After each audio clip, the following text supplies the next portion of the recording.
den, jmenuji se René Klvaňa a jsem z firmy Realista. Mám pro vás novinku. Byt 3+1 v osobním vlastnictví v Ostravě Šenově. Pojďte se podívat. Byt je samozřejmě k rekonstrukci, tak se nalepněte. Pojďte.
V bytě se můžete zrealizovat podle vlastních potřeb a představ. Chci jen upozornit, že v celém bytě jsou hotové sadrokartonové stropy a je zde také hotová koupelna.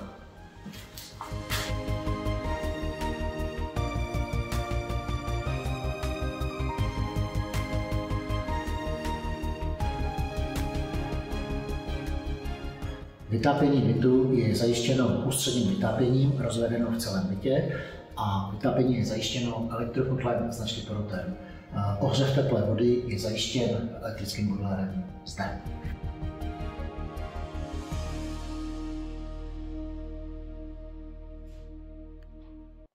V bytě se také nacházejí 2 komínové tělesa, z čehož 2 průduchy patří přímo pro byt. V jednom se můžete zrealizovat vlastním krevem a k druhému průduchu si můžete napojit například kotel na toho paliva. Půjdeme se podívat. Přímo nad bytem se nachází půda. Pojďte se podívat.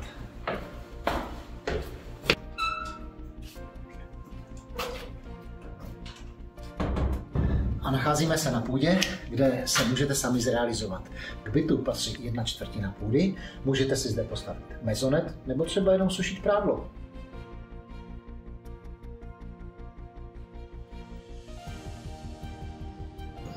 K bytu náleží kumbálek, který má cirka něco přes metr čtvereční a je umístěný před bytem. K bytu náleží balkon, který sdílíte s jedním sousedem. A z balkonu je nádherný výhled na les.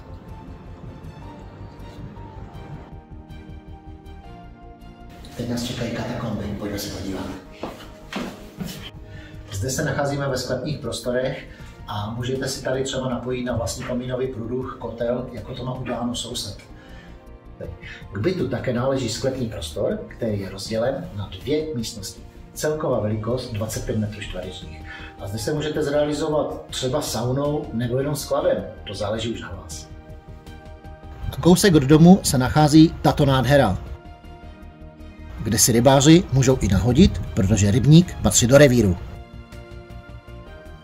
5 minut od domu je obchodní centrum Hruška a naproti je relaxační centrum Ještěrka, kde si můžete zajít do sauny, popřípadě do tělocvičny.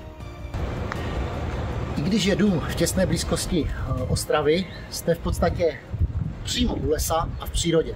Máte zde možnost také zaparkovat v uzavřeném prostoru u zamykatelné bráně. Takže vaše vozidlo bude vždy v bezpečí. Jestli vás nabídka zaujala, neváhejte mě kontaktovat. Najdete mě na stránkách Realista, kde najdete další podrobné informace. Tímto se s váma pro dnešek loučím, že se na vás moc těším. Naschledanou.